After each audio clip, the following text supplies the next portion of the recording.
early levels, and now he's on Lulu. So this completely morphs how we expect anyone's legend to approach a game. This is not a typical AL game we're going to get here, and nobody ends up falling. Yeah, the only loss here is that Light, he crashed the bot wave. He used that to base, so they will lose out on some waves bot. Once we reach that point, but still want to applaud AL returning to this style of Drake that we're getting. Hold on, we've got Tarzan catching Breathe out. The flash into the unstoppable onslaught. Easy kill secure there for Flandra. And just like that. Pace for most of our long-term LPL fans, but that's okay. It's been a good pace for AL. We're speeding up now, Gubby. I mean, Sahu is taking a huge chunk into Shanks off the shockwave. He's got no port, no flash. He's now got him cornered. Just needs to make sure to land the damage here, and he's going to get it done easily. Our mid lane head-to-head, and a solo kill over to Shanks. Oh, TP behind here as well. AL, they're just making plays all across the map. This is classic anyone's legend, not giving anything as the polymorph shuts down Tien. He still gets the second Cyclone knockup, but he's got the wild growth on top of Kyle, and Hope is able to free hit, and this is just completely cut down for anyone's legend. They pick up kills all across the map and pick up a delayed ace as well. I mean, okay, they removed the rift, they removed the 2 outer turrets, and just like that, in the span of 90 seconds, AL have cracked this game wide open. It's a 5K gold lead with IL, and now, when you give a gold lead like this to a comp that has Sivir, has Orianna, has Sion, Sion's so tough to move, and all these champions just delete waves, so really tough for Weibo now to get control back over this game to look for any plays, really.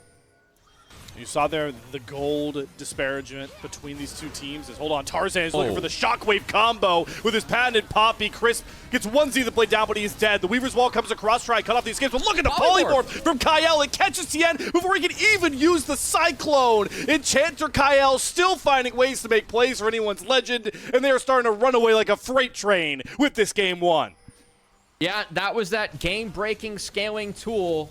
That polymorph from Lulu, I mean, again, doesn't matter what items you have. You get turned into a little sheep, or I don't know what it is with this skin, to be honest. But Kyle, something fluffy. He made Tien quite useless there. That wasn't a terrifying monkey we're used to see spinning around in our backlines. That was something fluffy, as you put it. As Fluffy the Dragon going to be taken down here by AL, and that lead that LCK has really has that edge over our LPL teams, and they brought that over here. Definitely had some advantage between that. Shanks. Tien can't even get in. Tien is way too low. He doesn't get the redemption healing. That means Atacant is off the table here for Weibo. Breathe is posturing towards it, but he's going to watch that big, powerful XP buff run blue in the name of AL here, as they're just picking up everything on the map. Oratory Mage is a little bit more often.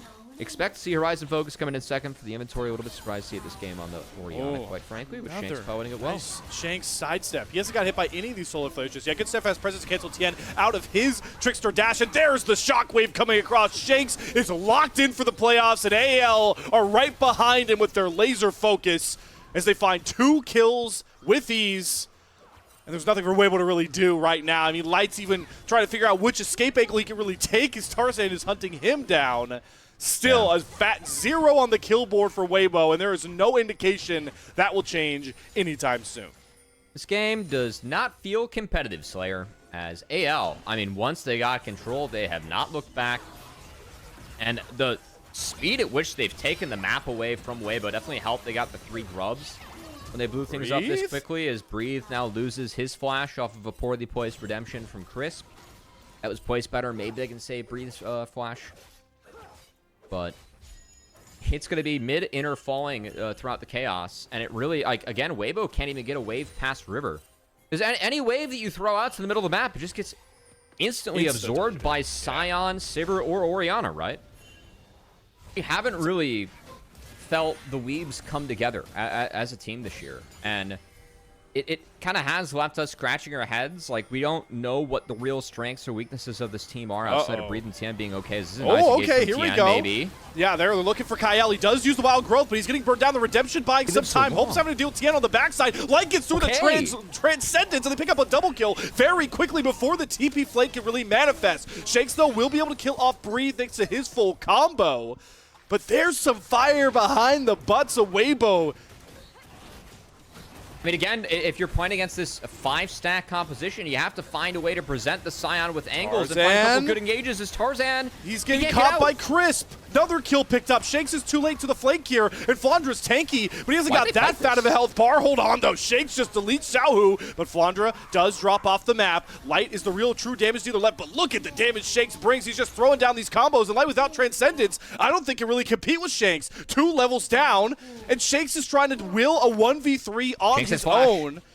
He's going to look for a flash angle here to let go of Tian. He's actually going after Light first, gets the slow across. Light uses the barrier to buy himself some time, but Shanks picks up the first kill. Tian's far too low to step up. They have to TP in, breathe, but it doesn't matter. Shanks has himself a double kill. We may have just seen the return to elite Shanks already in game 1 of the playoffs. Yeah, he picked that Orianna, and he's turning back the clocks to where he was at in split 2 with Shanks. It's his most played this split. He is fed as hell on this Orianna. 7-0-2, 23 pages in the book, too. That's a full book.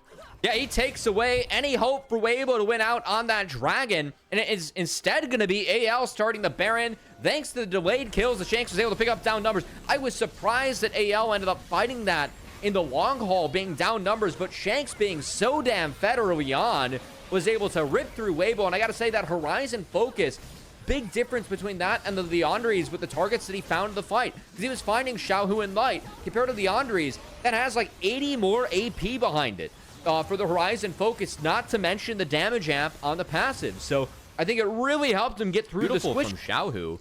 He split the fight. I know Breathe goes down to Shanks, but they won out on the top side. They split up the Lulu and the Sivir from everyone else. I mean, that's exactly what you're hoping for is Weibo. It's just that Shanks owned them in the long haul with the Orianna. And now, I mean, Weibo, that was really their one last breath to kind of make their mark in this game. Baron's down. It's going to be 2 inhibitors to fall. Shanks flashless. He's the first focus. Magi.